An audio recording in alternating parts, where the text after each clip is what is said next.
Good evening. You are listening to Right on Campus, the UW Eau Claire College Republican podcast.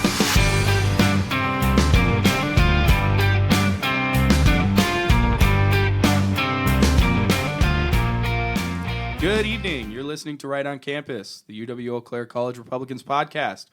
We have a great show for you tonight. As always, I'm Ryan, the Vice Chair of UWEC College Republicans, and I'm joined with my co-host and working partner, Tatiana, the Chair of UWEC College Republicans. On today's episode, we're going to be focusing on reactions to the 2024 presidential election, both at a national level and on campus. So to start off, we're going to go ahead and jump into a fun little conspiracy theory kind of circling around the Biden family. I don't know how many people have been following the Bidens and their election night/day, but there's some little bit of interesting, sketchy things going on. There is some controversy, isn't there? Oh, yeah. So the biggest thing to me is that Jill Biden showed up to vote in a red pantsuit. And this was like bright red. Like it wasn't like an off shade of red. Like it was a full on Republican red. It was red on red. Yeah. Like it was MAGA hat red. Yeah. And obviously red is the universal Republican symbol. Like it's the MAGA color. It's all that. And she knew she was going to be photographed. Like every year they photograph, the family voting. And so it's really interesting that she showed up in red, especially considering 2020 she showed up in blue. And I didn't actually know that. Yeah. I would assume. Yeah. They always do. Yeah. So, in 2020, she wore like a navy blue outfit. And now she switched to red. So, does this mean her vote switched to red? Yeah. That's kind of the conspiracy going on. And then to add to that, Biden didn't even attend the watch party that Kamala hosted at Howard University. I thought that was so crazy. They said that at the beginning of the night when we were watching the election. They were like, oh, Biden is in the White House and he's, it could be taken that like, hey, this is the last night that President Biden has as the president with no president-elect. Yeah. And so it's his last night to be really the president in the White House. So that's kind of what I was thinking.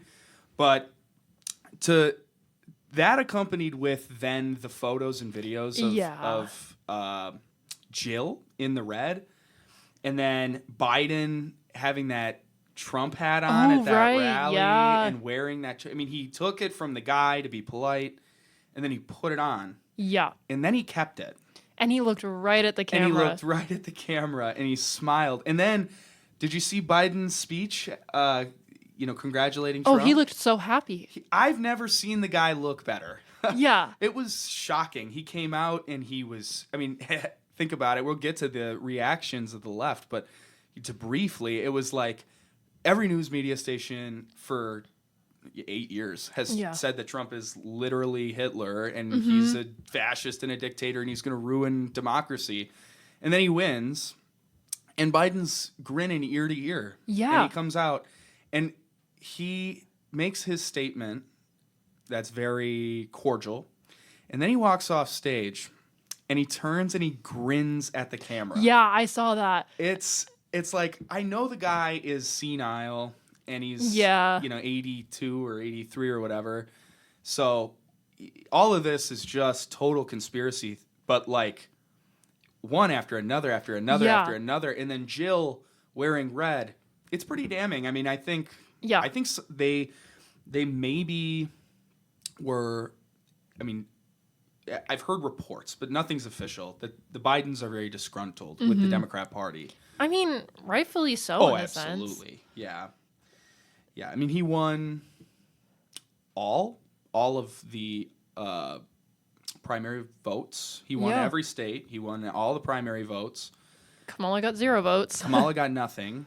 She campaigned against him in 2020 by calling him a racist. That was her shock and awe statement to get her on the scene. And didn't she say that she agreed with the allegations against him and everything? Right. Yeah, she agreed. She brought them up. She made her statement that Biden was a racist and she was making that known. And then Biden got put in this trap where he prematurely said, I'm going to pick a black woman as my vice president. And so then the field thinned, and there were 3 candidates. There was Harris, There was Karen Bass, who's like that representative. She's super left wing. And then, gosh, I'm forgetting her name, but she was do you remember? She's the one who took Susan.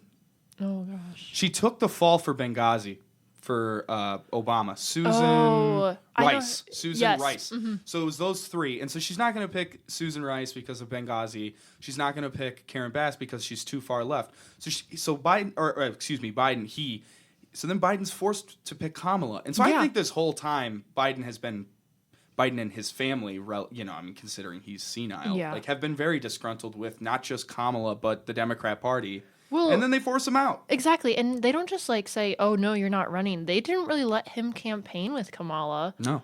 And Jill was out there on the campaign trail a little bit.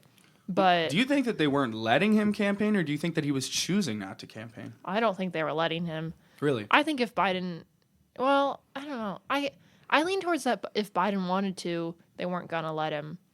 Because, every time he speaks, he just kind of falls apart. Yeah, so another question then is now that this election's relatively over and done with, we're still counting votes somehow. But oh my gosh, I know. It's and still waiting to call. I think they did finally. They finally called Arizona. All the races. Yeah. I mean, but how about the congressional races? I know that there was the Nevada one. Oh, or maybe I think Carrie Lake's race is still. Is it still being tabulated? I think so. Yeah. It's 83% in or something. Arizona, they just can't count votes in that state. It's unbelievable. I mean, and they didn't call Hovde until what? 2 days ago? 3 days ago? Yeah, which I've heard there may be a recount. I have too. Has he conceded? Not that because he hadn't conceded, and I know they called it, and I was waiting, and I didn't see a concession post or statement or anything, and so I don't know if has he conceded? Not from anything I've seen. No, he shouldn't. He shouldn't until we know for sure that he lost. Because what I was hearing was that he was up. He was up until 2 a.m. when we went to bed. Yeah, and I went to bed and I was texting with someone else from the party, and he was like, "Yeah, I'm just staying up for the Hovde race." Yeah, and went to bed and assumed he won. Looked in the morning and I was like, "What? Huh? Where have I heard that before?" Yeah, no. Yeah. So. Yeah, well, hopefully, I mean, if it comes out that these votes are legit, which honestly I'm sure they are, considering the results of the nationwide election, but maybe there is something to it. Who knows? But yeah, I mean, I just think I think to move it back to Biden, the question that I was thinking is it seems to me that Biden as a figure, whether he is more competent or less competent than Harris, doesn't necessarily matter in the eyes of the public, because Biden was senile in 2020 and did far better. Won the election. Well, yeah.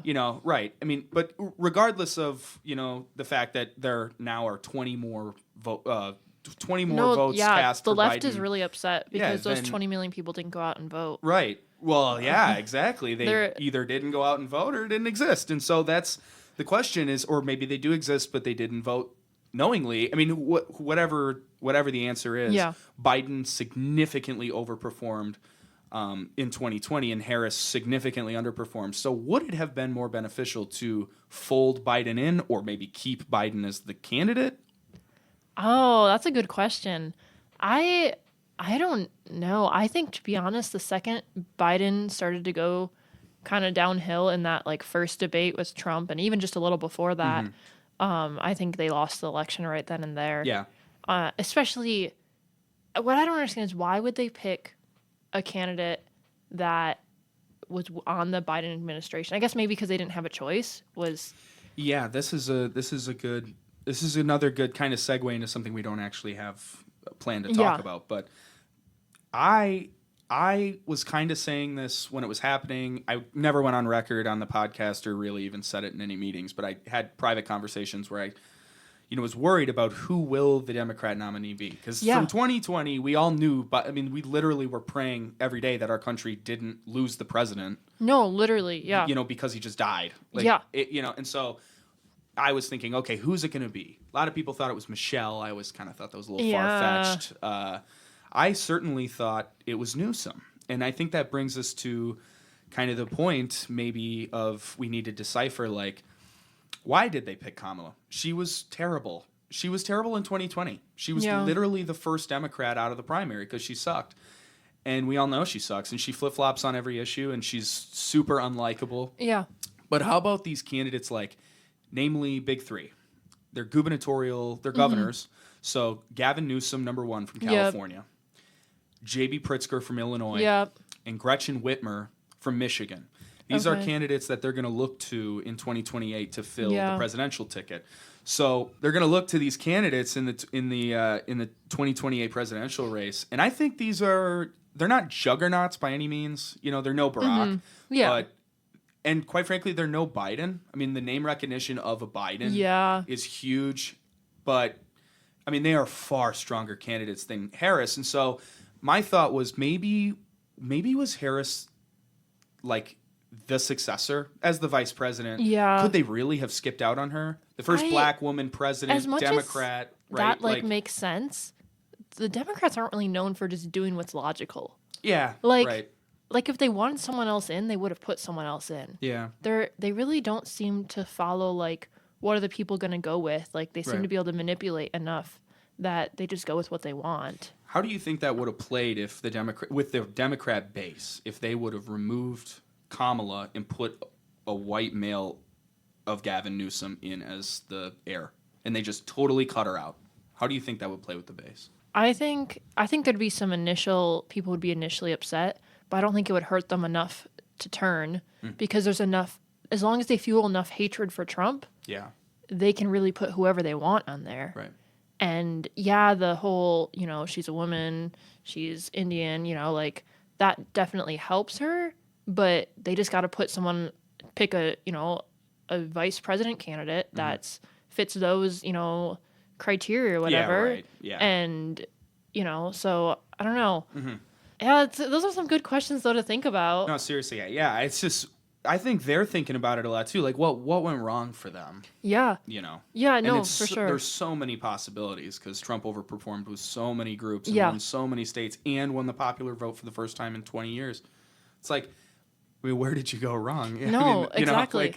Look around everywhere. Pick a stone and turn it over. I mean, like you pick any issue, you went wrong on it. If you're exactly. If you're thinking about where you went wrong and as even, a Democrat. Jill wearing the red suit and kind of going back to that. Yeah, it makes me even wonder: were there other people in the administration who were kind of turning on Kamala? Is it just a Biden thing, or does it go farther than that? And I mean, we don't even know if she may have just been doing it as more of a stab to the Harris campaign and may have still voted Harris, but it does make me wonder, did they end up voting Trump? Or did they not vote? Yeah, that's another possibility. Did they abstain? I mean, we know that they voted something because you can look up voter records. Yeah. You just can't see who they voted for. Right. But that could just mean that they voted a referendum or a different candidate. Jill Biden will never come out and say, yes, I protested the overthrowing of my husband by voting for Trump. Think about what good does that do for her on a personal level? I mean, you're not going to, where did they vote? Did they vote in Delaware? Pennsylvania? Oh, gosh. One of the two. Yeah. I think it was probably Delaware. Yeah. Well, I mean, if he was watching the election in Washington, maybe they voted in D.C. I don't know how that works for the president. Yeah, it's the president, and I wonder where the president votes. Because there's no way the president goes to a regular polling place to vote. They might. I mean, it's good optics. But can you imagine the amount of security and time that would take up? Yeah. Yeah, I think you're right. Maybe they traditionally cast the first ballot in a symbolic way. I don't know. But either way, I think it's obvious that there's no, what is she gaining by saying that she voted for Trump? What I think they do, what's more important is that she wore all red. I mean, this is going to stir up the media and make people wonder. And maybe you're right. Maybe there is this factional tension within the left and the Democrat Party. Maybe there are these, folks who are these, Biden supporters who disagree with the overthrow, and that's Jill's way of communicating to them a big, middle finger. And even just looking at the policies that are supported by the Democrats, they all contradict each other so much that we all kind of knew this was coming eventually. Between the LGBTQ rights and women's rights, looking at sports and bathrooms, that conflicts so fast. And, and that's just one area. There's all We sorts of talked areas. about Israel and Gaza, Yeah. and that's a huge conflicting point Yeah. for the Democrats. Yeah. So, I think... And energy, they Yeah. said they were going to ban fracking, and then they Yep. said they weren't. Like, No, exactly. It's kind of... I feel like they're starting to crack all over the place. Yeah. And it'll be interesting to see, where that ends up in the future. Yeah, absolutely. For sure. Okay, kind of moving on to another fun topic. The other big thing that I've seen kind of as a pushback to the election results and Trump winning is this thing called the 4B movement. I don't know if you've heard of it. I've never heard of this. What is this? Oh my gosh, it's so funny. So it started out in South Korea in like late 2017 or something. Yeah. And B in shorthand in Korean means no. Oh, okay. And so it calls for 4 no's. No sex, no dating, no marrying men, and no children. And so in South Korea, What? yeah, no, right? In South Korea, this was for, I think, to like fix the wage gap or something like that, like some just feminist movement. Yeah.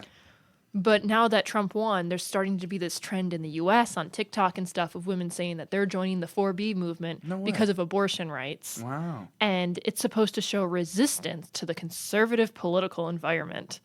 And it's essentially what it is they're calling for the sex strike. They're calling for abstinence. Yes. No, literally. We won. And I'm like, a full circle moment. I'm like, you're getting it. That's crazy. So, I've yeah. not heard of this. I got to check this out. Oh, yeah. And some are even saying that it's a refusal to participate in the patriarchy in order to cope. Oh. And okay. I'm like, okay, All right. interesting. And so, and just looking at women in general and, kind of the way, majority vote Democrat and stuff. But what's interesting, we were just talking about what went wrong. Yeah.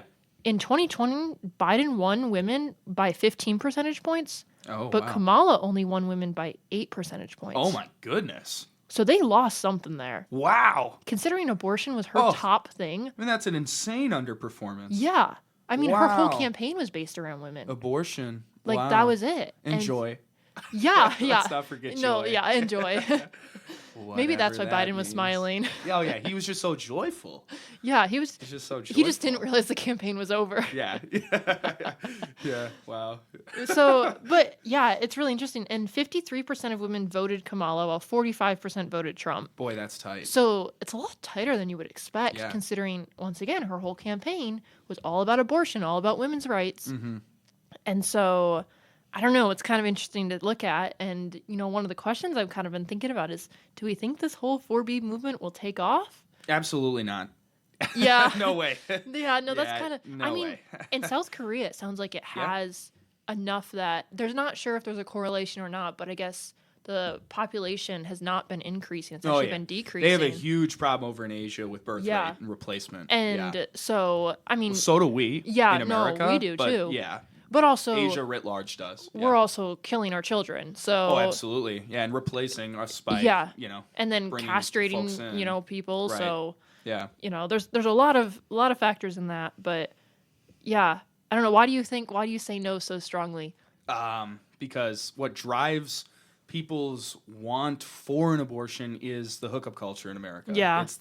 It is the degradation of the abstinence culture that was held for so long, by Americans. And it's too close to Christian abstinence that they're not doing it. The antithesis, the focal point of why they want abortion is because they want to use it as, the vast majority of abortions are elective. And they want to use it for contraception. They want to be able to have casual sex and then not worry about the permanent consequences. I don't even like calling it consequences because No. a life is never a consequence. And it's I a think beautiful blessing from it's looking God, at but consequences yeah. don't technically have to be negative right, things, but in the our outcome, society, the unpreferred outcome, maybe we'll Yeah. say.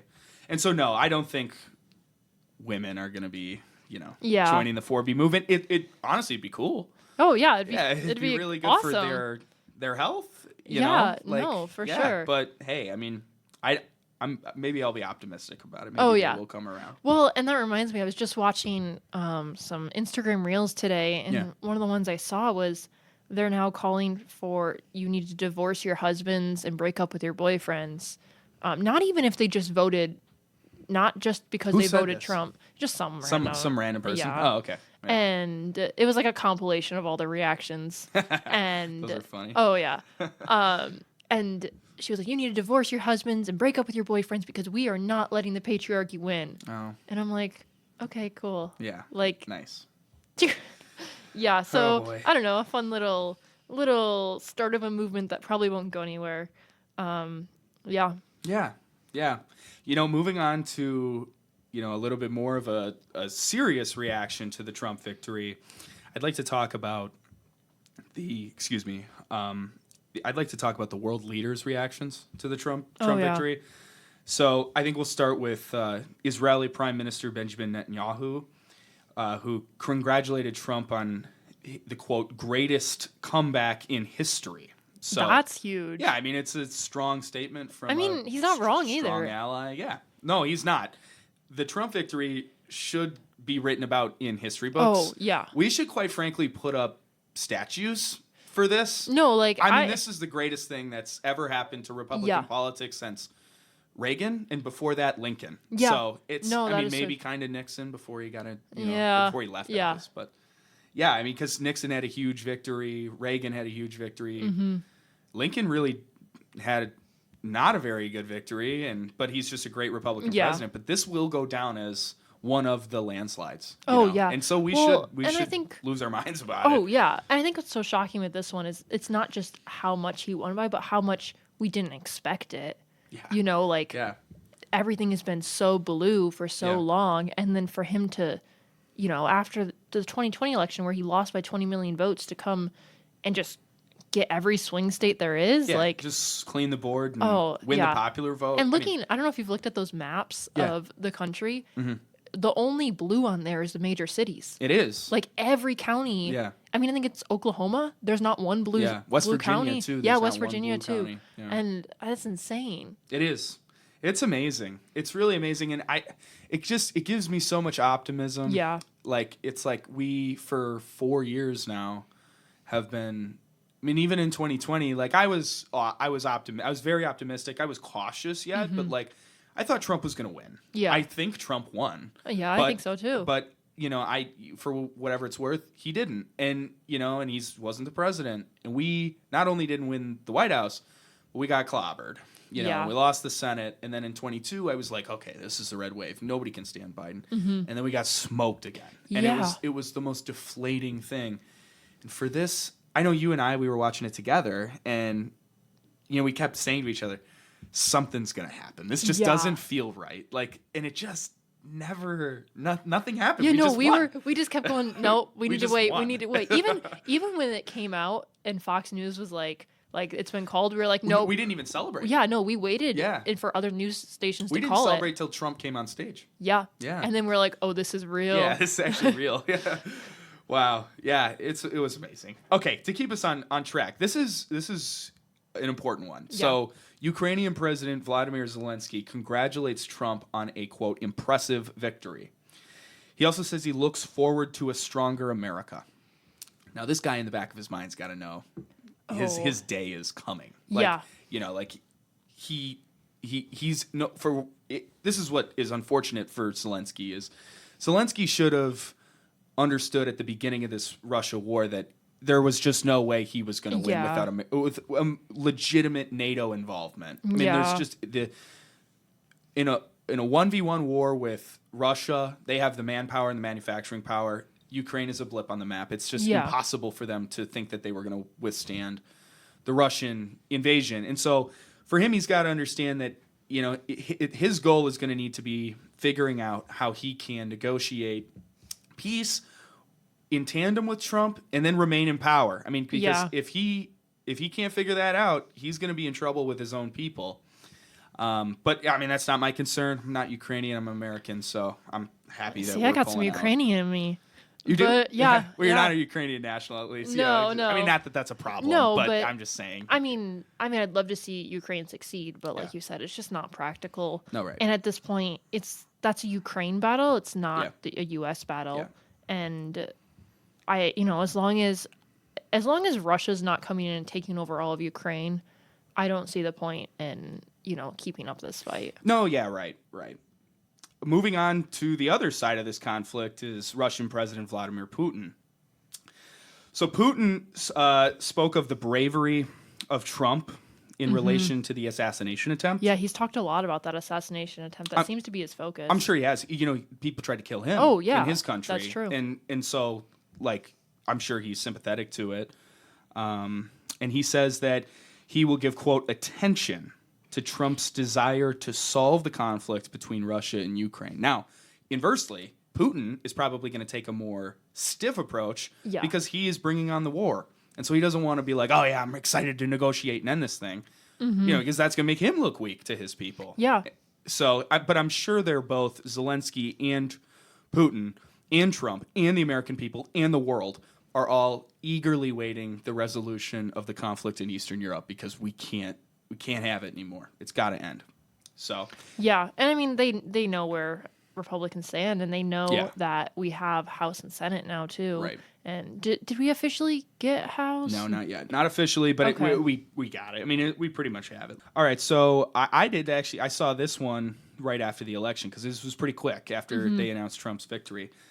Chinese President Xi Jinping said that they respect the choice of the American people and will continue to handle relations with respect and cooperation. Yeah.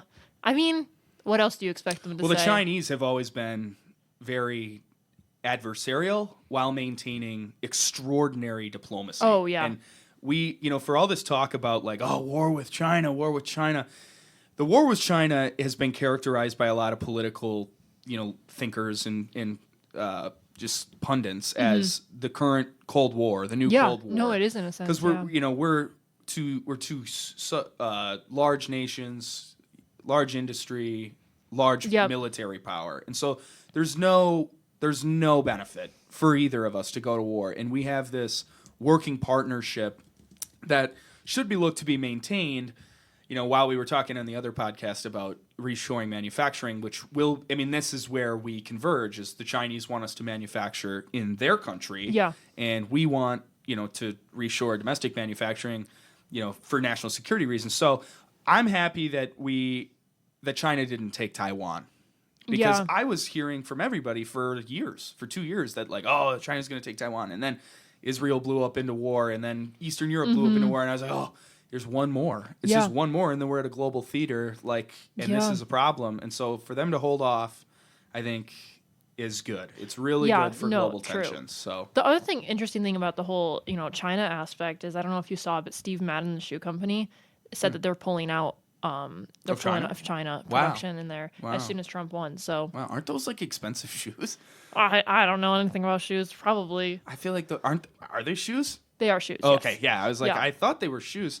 Maybe they're not expensive. I don't know. I don't follow the shoe. I mean, you would hope an artisan product was made artiginally, not in a sweatshop in Zhangjiang. Anyway, okay, moving on. This is another really important one. Kind of off the list of ones that people would consider most important, but Mexican President Claudia Sheinbaum.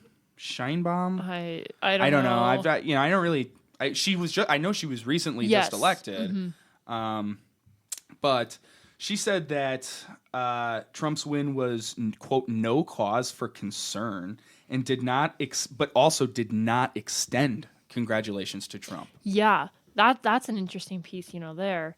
And the other thing is that she felt it was important to wait and make sure the election results were official. And that was kind of her reasoning for not extending congratulations. Oh. And so that's kind of an interesting take there.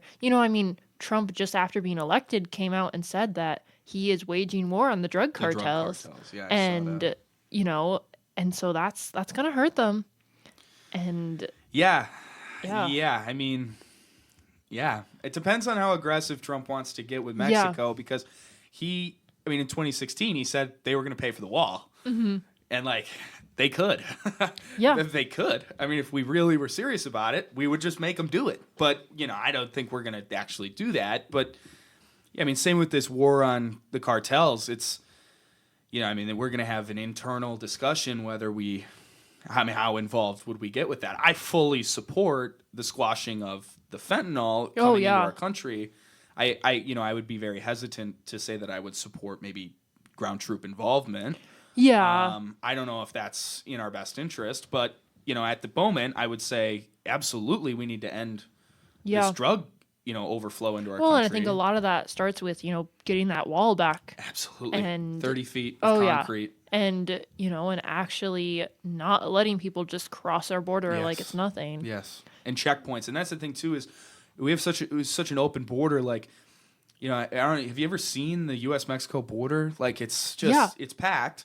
But, like, there's so much going on that it's not all that difficult for these cartels and these drug mules to hike the drugs over our border. Our border patrol does a great job, but they're significantly under-resourced, and a giant concrete wall would help them as well as save us in, resources of manpower. And so let's hope we can one of our own together. CRs was a former Marine, and he was stationed down at the border.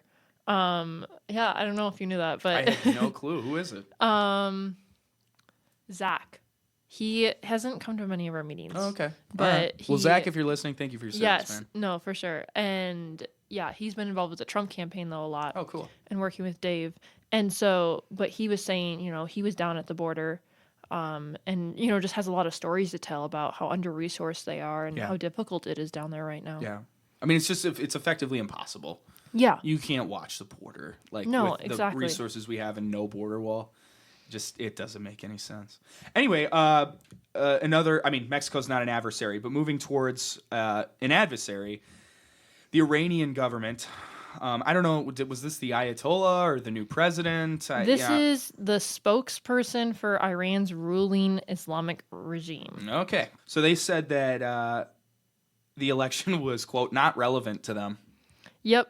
Yeah, that was really all I could find on that as well. And the other thing, I think they said something like, this will not change the lives of any individuals in our nation. All right. Or regardless of who's in the White House. Yeah. And I'm like, okay. I mean, I think that's their way of saying, we don't want to say anything that's going to get us in trouble. Yeah. No, right. That's another really soft situation where, for all of the drama, and I will say, this might go against GOP and conservative orthodoxy here, but the truth to me seems like Iran, for all of their agitation, I don't know how much they really want war. Yeah, that's a good point. They're not they're big, they're strong, they're independent, they're helped by Russia, China, and North Korea, but they wouldn't stand a chance. And so I think any normal person would heed that and look to diplomacy to kind of fix the relations in the Middle East. I mean, and we can only hope. So, and then sticking with Iran and one of their proxies, which is Hamas, the Hamas leadership, maybe spokesperson for leadership, says it was a private matter for Americans and also look forward to negotiating a ceasefire. Trump said that the war must end and allow Palestine to be an independent state with Jerusalem as the capital. Is this true? They're saying Trump must end. Okay. So that's them saying Trump must end. Yeah, I'm sorry. I'm reading this from... They said Trump must end the war. Okay, yeah. And allow Palestine to be an independent state with Jerusalem as the capital. I was like, Trump said this? I'm like, this is insane. So they're calling for an immediate ceasefire with kind of some ridiculous... conditions met. Yeah, and so, but I think Trump has done a great job in the past with his negotiation skills and kind of being able to... diminish some of these tensions and stuff. Yeah. And I think he'll handle this well. Because he knows how to rule, as a strong leader. Yeah. And not start a world war in the process. So one of our other greatest Republican presidents, you stop me before I say the quote that you probably know, but it's Teddy Roosevelt. Has a pretty famous quote that goes, walk softly and carry a big stick. Yes. So for those who don't understand, it's be diplomatic and cordial, but at the same time be able to deliver a blow if needed. Exactly. And those need to be able to see that you can deliver a blow, and it's not just something that comes out of the blue. Like the Iranians look at Trump and go, okay, this guy just gave me a picture of my house, and so let's consider what he has to offer. Yeah. So question, what are your opinions to these reactions? How does this make you feel? I mean, to be honest, I think really what it shows mostly is that people fear Trump in a sense, and in a good way. Yeah. And Respect. Maybe. yeah, respect is a good word for it. They respect him, and they understand that he's not messing around. I think seeing things from China and Mexico, Iran, all these things, they're very careful with what they say because they know Trump's listening and they know Trump means what he says. Absolutely. And so I think really more than anything, it just shows how strong of a leader Trump is, that their immediate reactions, do look this way. Right. Yeah. Yeah. All right. I guess we could move on to campus. Yeah, for sure. I mean, so I don't know what your campus experience has been like. Mine has, I've had an all right time so far. I think people know where I stand on things enough that they're not terribly concerned with, taking up an argument with me. But I know a lot of our club members have reached out and said that they've been kind of just kind of attacked, verbally and over social media and the DMs social media and is stuff. a big one. And it seems like there's just a lot of hatred out there for those who voted Trump. And I even talked to a girl today who didn't vote at all, and now she has friends and stuff cutting her off completely. That's too bad. And she's like, they didn't even take the chance to listen to what I had to say. Wow. And she didn't even vote? No, she didn't even vote. God. That's too bad. Yeah, and so, that's just sad. Yeah, I've gotten quite a bit of DMs. Okay. Just, unfollow as they come in. Yeah. But, yeah. I have not received one DM. No way. And that is just shocking me. I've lost a lot of followers. Yeah, me too. I would assume. Everybody's been saying they have. I should actually check the total. No, I think I lost around 15, I want to say. So, oh, wow. Yeah, decent amount. A lot of high school We saw friends. that person crying.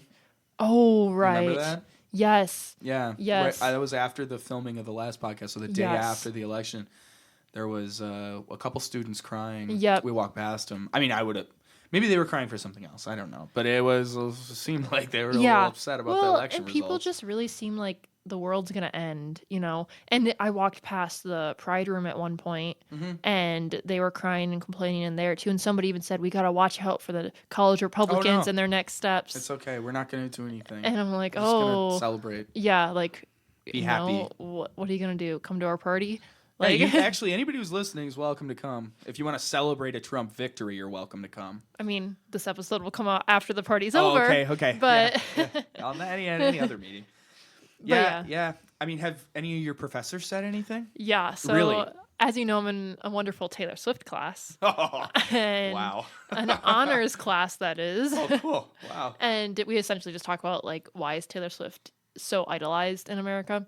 Oh, that's and kind of so interesting. I know, as a Swiftie, I enjoy it. Yeah. But the first 20 minutes of my class on Thursday, my professor spent apologizing on behalf of white males. Oh. Yeah, and just went on this whole thing. We didn't ask him to do that. No. Yeah. We're quite happy. No, with I'm actually with the Trump thanking. win. Yeah, I'm actually gonna go ahead and thank the white males. Yeah, the young white men that As came a out female, I'm going to thank them. Hey, and the white women and all of the minorities that came out to vote for Trump too. Yeah.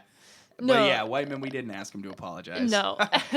And so, it was ridiculous. And he was like, he canceled class early, and he's like, you guys just seem so upset. I'm like, to be honest, I think the kids just knew they could work it to their advantage and get out of class early. Oh, that's smart. Yeah. And so, I don't know, the whole thing was kind of a joke. And at one point he even said, if there's any Republicans in the room, I just want you to think about what you can be doing rather than holding on to some legacy.